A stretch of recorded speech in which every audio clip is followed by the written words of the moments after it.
Well, hello. It's Beck Ann here of Beck and Sam Crafting Fun. Thanks for stopping by today. Hello, everybody. I am here for Jenlee Schoolcrafts, and I thought we would use this die set from Do Crafts called Flower in Jars. Jen sent me this to play with, and I was inspired to make a gatefold double Z fold card. I'm not sure what we're going to call it, but I was inspired to do that, and I wanted to use this paper pad. It is called Oh Darling, and it is a craft crates paper. Jen will have in her shop different paper pads, and you gotta catch them quick.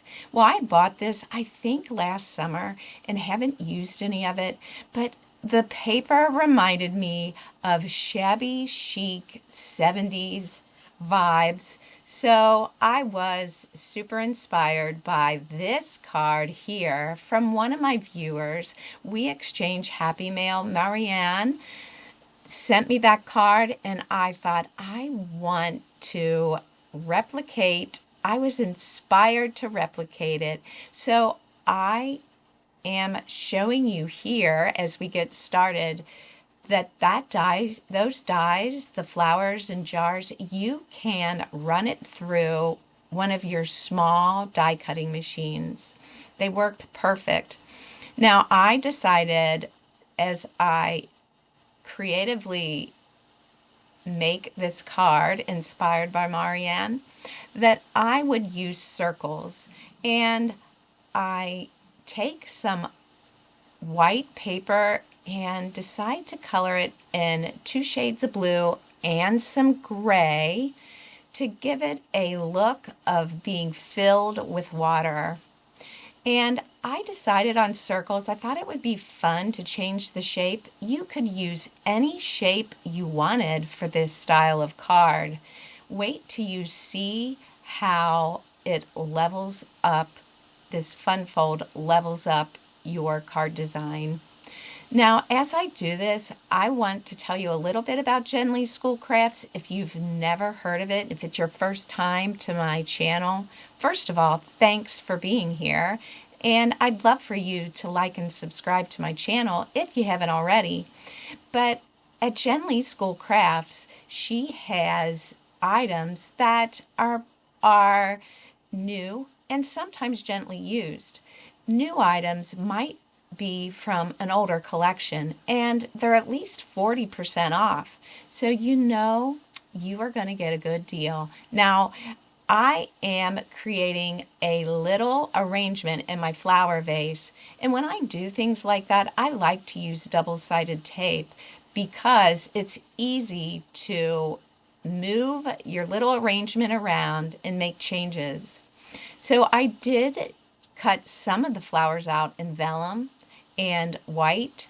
Well, I felt like the white for this little sprig was a little too white, so I take a light yellow alcohol marker and decided to change the color just a little bit. Now I am going to be showing you all of the measurements you need to make this fun fold card. So just stop wherever you need to.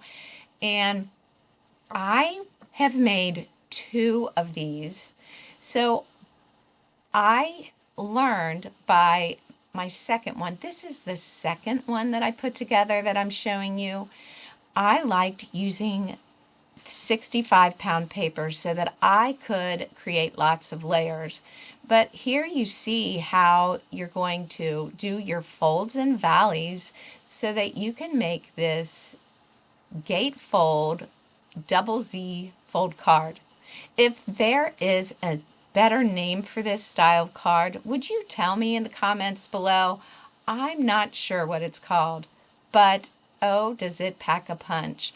Now, I decided to level it up just a little bit by using more of my pattern paper and cardstock on each side. And that's what you see me doing here. I am just giving it a little more color. I actually used 4 sheets of paper for these 2 cards, and I thought it would be fun to add some of that design paper on the inside panel. And I think I just cut it 4 by 5, 5 1/4. But then I put another circle in there, and look at how that turned out. I decided on this one to put some little sparkly gems in the middle of all of my flowers. Now, when you do a card like this, I recommend you put it the first large circle, or whatever size you decide on in your design, whatever shape I mean, put that down first, then add your second circle, because then you'll know exactly how much you're covering up, and then you can decorate that smaller circle. Now, you could make this to where you have the smaller circle on top. Whatever you decide, you could put it the smaller circle at the top and the larger one at the bottom. And this is just how I decided to do it, and I'm really enjoying the fun that comes out of this. Now, I do have some little dies in my stash that say hello and hugs and smile, so I cut a bunch of those out and thought it would be perfect. Oh, before I forget, on February 20th, we are going to be having a video hop, and in that video hop, Jen is going to be giving away a $50 gift card. So make sure on Friday, February 20th, 2026, you are hopping along with us on that day. Wait till you see the fun we have in store for you for that video hop. There'll be 4 of us. Well, here's how this card turned out. What do you think? I did add some glossy accents to the jar to give it some shine so it looked like glass. And here I'm showing you on my second card that you could, if you wanted to, do the strips on the inside too, but I didn't think I needed it. Now, that cardstock was an 80-pound cardstock, and I liked the 65-pound cardstock better. So here I'm going to show you them standing up, and I really think this is fun. Thank you, Marianne, for sending me the happy mail. Now, before I forget, if you've never been to Jen's shop before, new 20 at checkout in the promo code spot, all capital letters, you'll get 20% off. And if you've been there before, Beck 10 will give you 10% off. Well, I hope that you enjoyed seeing these cards, and I will have the information in the description box below for you to the products that I used. Thanks for being here. Bye for now.